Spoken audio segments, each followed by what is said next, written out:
প্রিয় ভিউয়ার্স, নতুন আরেকটি রেসিপিতে সবাইকে ওয়েলকাম জানাচ্ছি। আজকে আমি আপনাদের জন্য নিয়ে এসেছি আলু আর পেঁয়াজ পাতা ভাজি।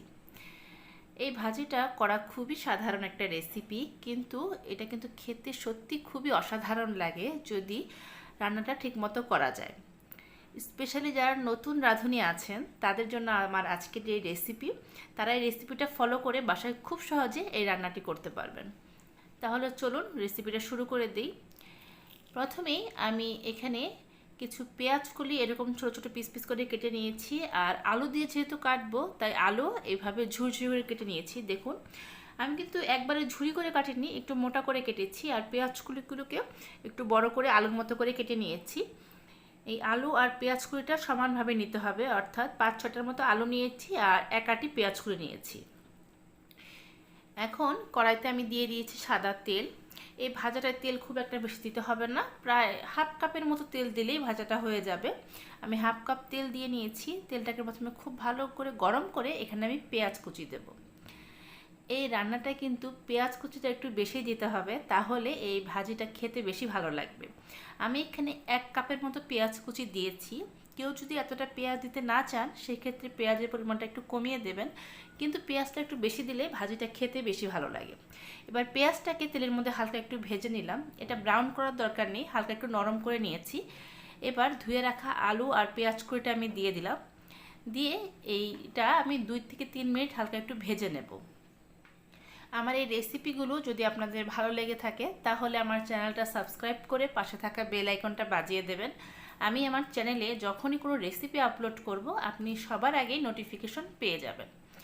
দেখুন, আমি কিন্তু এটা হালকা একটু ভেজে নিয়েছি। যখন একটু নরম হয়ে আসবে তখন এখানে আমি দিয়ে দেব স্বাদ মতো লবণ, আর দিয়ে দেব হাফ চা চামচ হলুদ গুঁড়ো।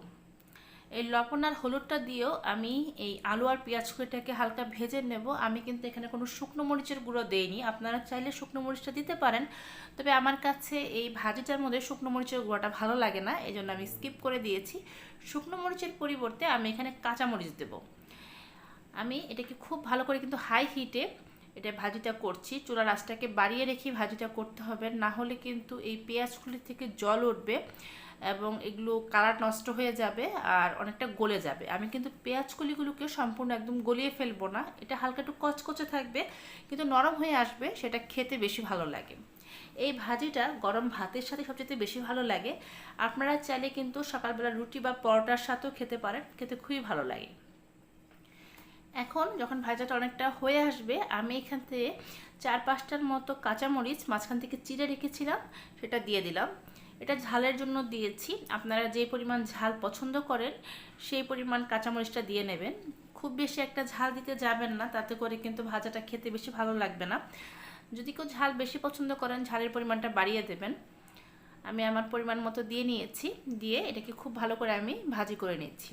আপনারা একটু খেয়াল করলে দেখবেন আমার পেঁয়াজ কুলের কালারটা কিন্তু একদমই সবুজ আছে, কালারটা একটু নষ্ট হয়ে যায়নি আর কিন্তু একদম গলেও যায়নি, কারণ এই ভাজিটা আমি হাই হিটে করছি, অর্থাৎ চুলার আঁচটাকে বাড়িয়ে রেখে তারপর আমি ভাজিটা করছি। তাতে করে কিন্তু পেঁয়াজ কুলির কালারটা একদম সবুজই আছে, কালারটা নষ্ট হয়ে যায়নি।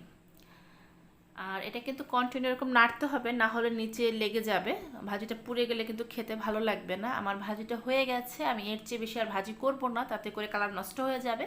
আমি একটা প্লেটে এটাকে তুলে সার্ভ করে নিচ্ছি। আপনারা দেখুন দেখতে কতটা সুন্দর হয়েছে। এবং ভিউয়ার্স, এই ভাজিটা কিন্তু খুবই সহজ, বাসায় অনেকেই ভাবে করে থাকেন, তারপরও যারা নতুন রাঁধুনি আছেন তারা আমার এই রেসিপিটা দেখে বাসায় একবার হলো এই রেসিপিটা ট্রাই করবেন। আশা করি আপনাদের ভালো লাগবে। হয়ে গেল আমার আলু আর পেঁয়াজ কলি ভাজি। আবার ফিরবার একটা নতুন রেসিপি নিয়ে, সে পর্যন্ত সবাই ভালো থাকবেন।